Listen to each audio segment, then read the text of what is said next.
Ay, nga. Gandang maga, magtatanghali na rin. Sinundo ko kapo si Mrs. Ay. Kaya ngayon, magluluto ko ng may sabaw. Boneless bangos na sinigang sa araso ng bigas. Tapos meron ako ditong kikinawa kong tuna. Hindi lang. Papangasin ko para mawala yung kanyang masamang panlasa. Ay, yan ang intro. Cooking tayo. Let's go. Ayan na pala yung kilawin ko. Sibuyas, saka sili. Siling panigang yan, saka itong luya. Liliit lang. Ayan.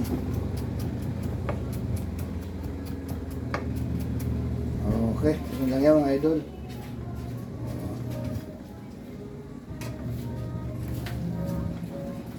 Tapos nalagyan ko ng kalamansi. Ayan, dami akong binili. 60. Yung isang malaking balot. Ay, ito lang simple idol at namimiss ko na rin itong kilawin.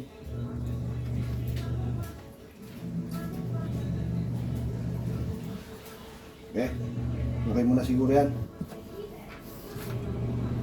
Nagyan ko, na ano ko na yan kanina, lamas ko ng asin. Ay, ng asin, ng suka. Ngayon, lagyan ko ng paminta. Saka ito, siyempre, tilang. Lagyan ko pa ng asin. Ay, wala pang asin yan. Okay.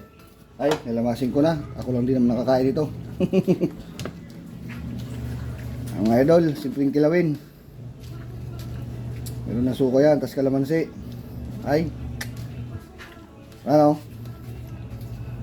Tingnan mo na. Ayos na. Tatakam na ako.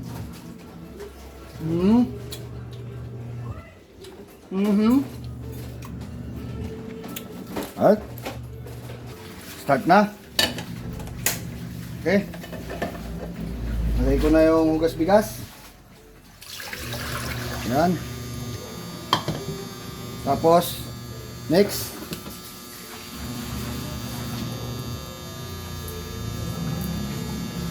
sibuyas, luya, saka kamatis. Kabil ko dito. Naman. Pan ko muna mga idol. Kumulo na mga idol. Yan. Ngayon, pabayaan ko muna kumulo para yung kamatis madurog-durog. Ay, nag-request si Mrs. na sabi niya pwedeng boneless bangus daw ang gawin ko sinigang. Pwede naman. Ay, siyempre. Sayang ang pogi pag di mo lagaan ng yung Mrs. Diba? Mga idol. Tapos nag-request pa siya. Ang sabi niya sa akin, baka pwede daw pichay lang. Pwede. Diba mga idol? Kaya na mga idol, unahin ko muna ng patis. Kasi baka madurog yung ano. Yan. Yung isda maya. Tapos kunting pangpasarap lang. Magic moves. Pagdurog na yung kamatis mga idol, naglagay ako ng tuna. Yung aking sobra sa paggawa ng kilawin.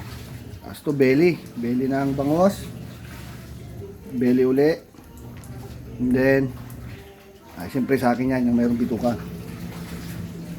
Tapos isa pang ulo, tapos ito uli, at yung iba iwan ko yan. Yan.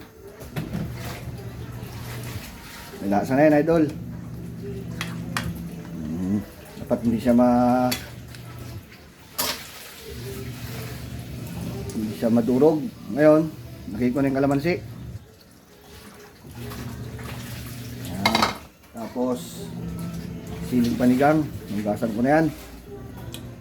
Okay, takpan ko muna. Pakuluin ko ng mga 1 minute. Kalipas idol ang mga 1 minute.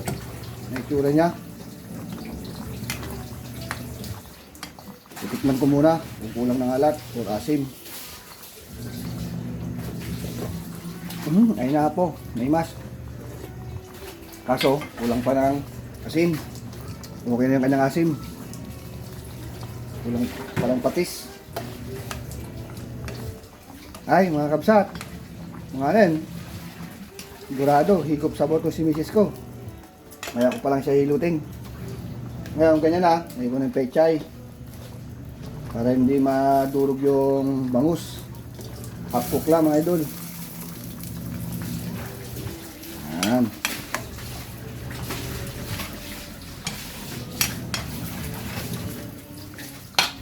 Tapos yung natirang bangus, ipiprito ko. Saka itong tortang dilis. Para naman sa aking anak. Ay, yun talaga.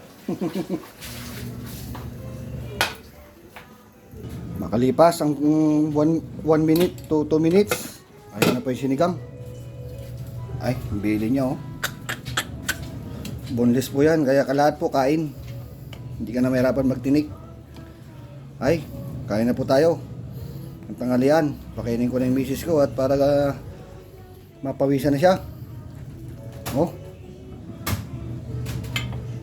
Paano? Kain na. Bye-bye.